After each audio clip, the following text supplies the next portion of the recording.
Salut, aujourd'hui on va faire un petit tuto sur le collage de champ. Donc quand on a une coupe de mélaminé ou de panneau sur lequel il n'y a pas de champ, on a le bois brut sur le côté, on peut faire une finition en collant tout simplement un champ. Donc on va parler aujourd'hui de deux types de champs. Le champ stratifié qui n'a pas de colle et qui va se coller à la néoprène. Donc idéalement il faut prendre de la colle néoprène en gel, c'est plus facile à appliquer, ça coule pas, donc c'est impeccable. Le deuxième type de champ, c'est un champ plus souple qui lui par contre la particularité d'avoir déjà de la colle au dos du champ. Donc cette colle va fondre à la chaleur. Donc on a plusieurs façons de le faire. Moi, ma technique à moi, c'est plutôt de le faire au décapeur thermique, mais je sais qu'il y a beaucoup de gens qui font ça au fer à repasser, donc pourquoi pas. Moi je vais continuer sur ma méthode que je trouve efficace, donc voilà, j'ai l'habitude de faire comme ça. Donc pour cette opération, donc on découpe un bout de bande de champ plus large que le panneau, bien entendu, et donc on va commencer juste de chauffer l'arrière de la bande de champ. Une fois que la colle commence à fondre,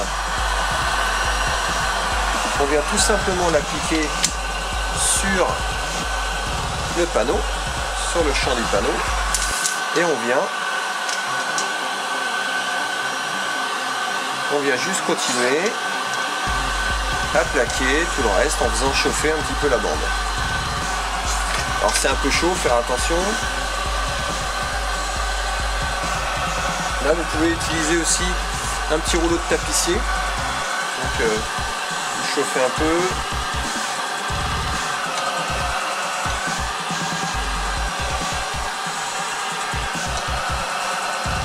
C'est un petit rouleau qu'on trouve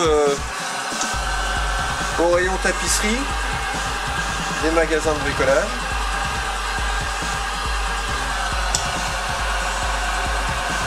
Et après on peut utiliser n'importe quoi, hein, un petit bout de planche, peu importe. Bon là on va pas tout faire, je vais juste vous montrer.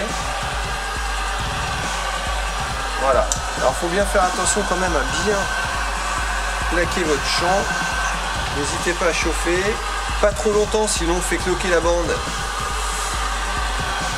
Et là du coup c'est la catastrophe.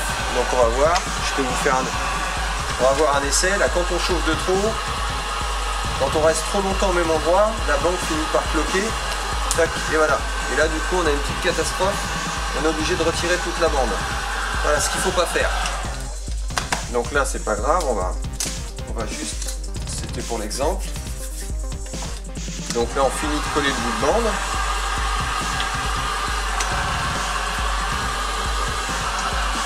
Ouais, je suis pas trop à ma main, mais bon. Voilà. Donc là, une fois qu'on a fait ça, on attend bien quand même que ça soit relativement sec pour pouvoir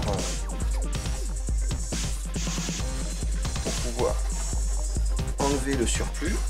Donc moi, pour enlever cette partie là qui est supérieure au panneau, donc moi j'utilise tout simplement une lime. Alors cette lime, c'est une lime à métaux. Le grain est plus fin, donc du coup il faut faire ça fera un travail plus propre. Donc moi j'avance vers le panneau comme ça, ce qui me permet de faire un petit, normalement quand ça se passe bien, voilà, ça fait un petit escargot comme ça. Donc là du coup c'est vraiment une technique toute simple, il n'y a rien de très compliqué. Il faut bien orienter la lime et pas la mettre forcément à plat parce qu'on va rayer le panneau. Et on continue comme ça jusqu'au bout.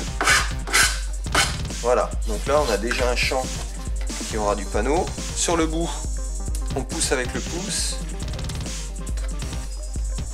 Et on vient faire la même chose sur l'angle pour avoir un champ proche. Idéalement, on passe un petit coup de cale à poncer.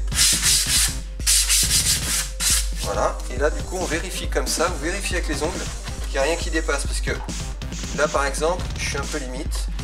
J'arrive à crocheter avec l'ongle, donc c'est pas au top. On réchauffe un peu.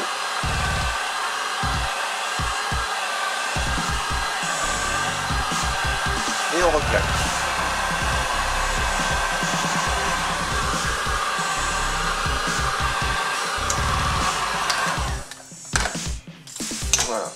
là c'est pareil. Et voilà, j'ai plus de problème, ça a disparu. Donc voilà, on fait la même chose des deux côtés bien évidemment, puisque là j'ai choisi de centrer ma bande sur mon panneau. J'aurais pu très bien essayer de la mettre à fleur, mais moi je trouve que c'est un peu moins bien, donc voilà. Ça c'est pour la première méthode. Donc voici la deuxième méthode. La deuxième méthode, ça consiste à utiliser un champ stratifié. Alors c'est plus solide certes, mais bon, c'est déjà un peu plus cher et c'est un peu plus contraignant à poser. Idéalement, quand vous avez un champ de plan de travail, c'est le top parce que donc, vraiment la bande est plus épaisse, donc on est quand même en 44 de largeur. Donc là pour un panneau de 20, bon, pour juste la démonstration, je vais vous faire voir comment on fait, mais voilà, ça justifie pas forcément de mettre un champ stratifié sur un panneau aggloméré. Donc on va en couper un petit morceau, juste pour l'exemple, toujours. Donc là, moi préalablement, alors je ne l'ai pas fait tout à l'heure, mais je le fais habituellement, je passe toujours un petit coup de canne à pocher pour enlever les impuretés sur l'avant, enfin sur la tranche du panneau. J'utilise donc de la néoprène. Tac. Alors pour ça, pour l'étaler, j'utilise ce genre de pièces. C'est des cales de parquet flottant. Et vraiment c'est c'est parfait. Donc voilà.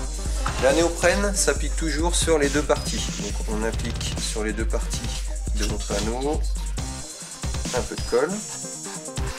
Une partie, un peu sur le panneau. Alors attention parce que la néoprène, si on en met sur le panneau, ça va être un peu galère à enlever. Donc vous en mettez sur les deux parties, donc, et la bande et le panneau. Voilà. Et ça, bah, si vous avez toute la longueur, bien entendu, il faut faire toute la longueur.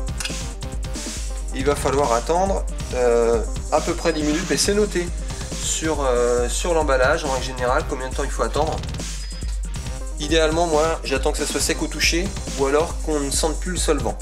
Donc vous avez juste à sentir. Si vous sentez encore du solvant, c'est que c'est pas encore prêt. Pour boucher bien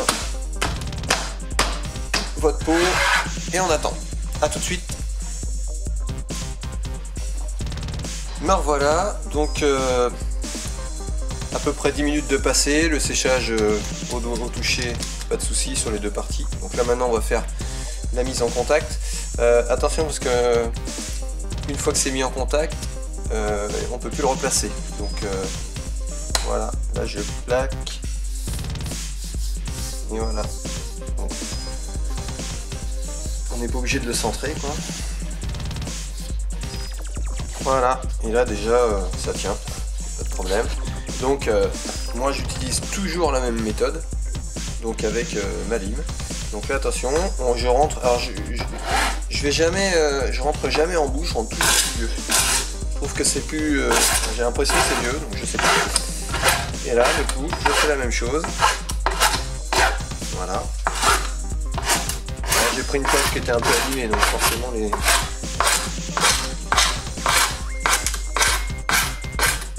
Alors comme vous le voyez, hein, c'est plus dur à couper, donc voilà, faites attention.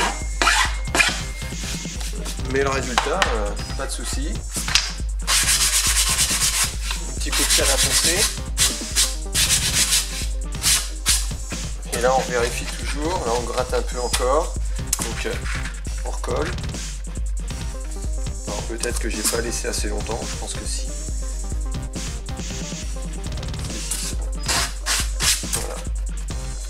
Il n'y a pas de souci, voilà, c'est collé, le champ est collé, donc c'est sur une vieille planche, hein, donc forcément. Et donc pour le bas, bah, c'est pareil, on retourne la planche et on fait la même chose. Donc petite astuce aussi pour enlever les résidus de colle de l'acétone. Alors contrairement à ce qu'on peut penser, l'acétone ça attaque, mais pas tant que ça. C'est un très bon produit nettoyant. Donc, faites quand même la vitesse préalablement, on peut dire que ça n'attaque pas. Là il n'y a aucun souci, on peut passer de l'acétone pour nettoyer les résidus de colle, ça fonctionne très bien. Évitez de passer ça sur du laqué,